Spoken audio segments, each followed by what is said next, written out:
Hello, writers and readers. I'm freelance fiction editor Miranda Darrow here with my weekly video about writing, editing, and the writing life. Every month, I review a book on the craft of writing, and I post my video reviews on this YouTube channel.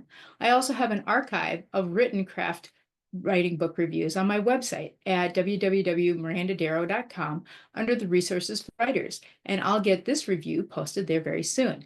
This month's writing craft book is How to Write a Novel Using the Snowflake Method by Randy Ingermanson. I've had this book for a long time, probably 10 years, but I only read it cover to cover while preparing this summary, as I've used parts of this book and parts of its 10-step method for writing a novel, but never all 10 steps in the order that they're given here. Before reading through this entire book, I thought that this method would primarily appeal to pantsers who want to nail down their premise before they start drafting. And it is a great tool for that, but it's also one of the most comprehensive plotting tools I've ever worked with, because if you walk through all 10 steps as outlined in this book, you will have a detailed scene-by-scene outline and comprehensive character Bible for your book. More detailed than I've ever written, even when I've done my big charts while revising, while using my 6-step revision process. Like all story structure methods, this is not a universal solution. In fact, Ingermanson says, through his character Baby Bear, who is teaching a writing workshop seminar on the Snowflake method, I've got a creative paradigm that works for me and for tens of thousands of other writers, but it doesn't work for everybody. What I'm trying to explain is that you'll all have to find your own creative paradigm that works best for you, and then ignore all the others. This sounds exactly like the advice that we got when we were talking about last month's writing craft book, so you can check that one out too. Ingermanson advises that authors do not need to work through all 10 steps, that they can start drafting at earlier points, but I did love the level of detail in all the steps and the story within the story where the author demonstrates how to perform each of the steps. He actually gives a demonstration twice. We see a demonstration of each step using the example of the World War II story that our main character, Goldilocks, a novelist who's attending a writing conference, is working through during this multi-day writing conference. And then at the very end, we see all the steps when Ingermanson gives example for his framework story. And that framework story is about Goldilocks and the other fairy tale characters. There's 3 bears, there's 3 pigs, there's a big bad wolf who's actually a literary agent. It's really cute. And there's a murder mystery at the writing conference. So we've got the story within the story of Goldilocks and her World War II tragic love story. And then there is the story of all the characters attending the writing conference, and there's a murder mystery. And both of them get the Snowflake method for how to write it. I'm not going to go through all 10 steps, as that's a whole lot for a book review, but I will hit some highlights. Step 1 is to write a 1-sentence summary where you indicate what category or genre your book is, who your lead characters are by short description, don't use the names, and what is one thing that your characters desperately want to do, but do not include any backstory. And this is used to paint a picture for your target audience. And you should be as short as possible. This writing craft book is a decade old at least, and it likely predates the prevalence of using a log line in query letters and pitches. But this whole exercise of writing this 1 sentence is essentially a log line. Step 2 is expanding your 1-sentence summary into a 1-paragraph summary. Here's the bare bones description. Your 1-paragraph summary. Give yourself 1 hour for this task. Write 1 paragraph with 5 sentences as follows. First, explain the setting and introduce the lead characters. Then, explain the first part of the book up to the first disaster where the hero commits to the story.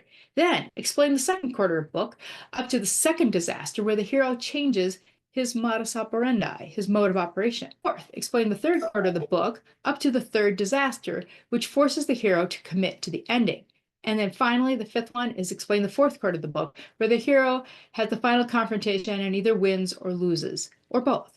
And then you focus on the disasters and the decisions that follows. Don't try to figure out how to solve all the problems. Leave that for later. You only care about the big picture in this step. At this point, you may be thinking, this method of story structure is all about the plot, and the character is an afterthought. But no, step 3 is where we turn to focus on the characters and building them out before we go into any more depth on the plot. From this point on, all of the steps switch their focus between plot and character, plot and character. Ingerman says we alternate between character and plot to help ensure that we grow up our story, that as we grow up our story, it's balanced. And I like that.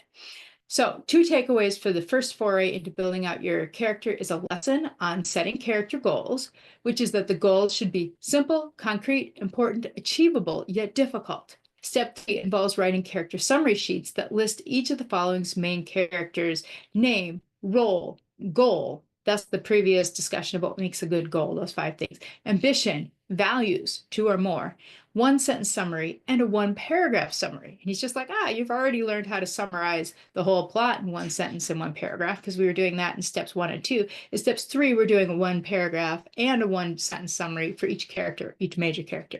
There are other steps, including one described as the long synopsis and a more in-depth character description Bible that's more complex than I've ever used, but I could see how it would be helpful to assure continuity. There's also a good description of the long-standing writing concept of scene and sequel, which was attributed to Dwight Swain and the winning author. This book refers to them as proactive scenes, which feature a goal, conflict, and setback, and then reactive scenes, which feature a reaction, a dilemma, and a decision.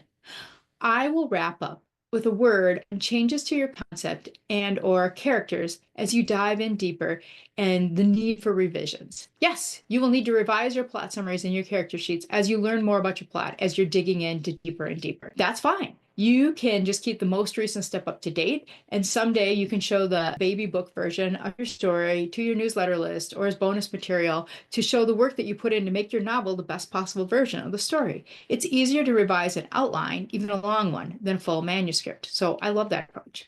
Overall, I think this is a great approach. Use as many of the steps as you want to get a good foundation under your book before you start drafting. And if you get stuck, you can head back and work through a few more steps until you're on your way. If you want to learn more about all 10 of the steps, you can visit Randy Ingermanson's website, where he has a great article summarizing the book. It's at www.advancedfictionwriting.com/articles/snowflake-method and I will put that down in the comments too.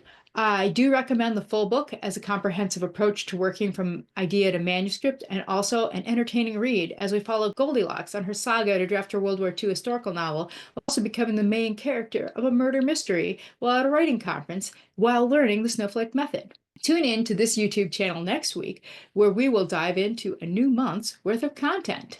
If you've enjoyed this video, please like, subscribe, and share. I post new content every week. This is Miranda Darrow wishing you happy writing.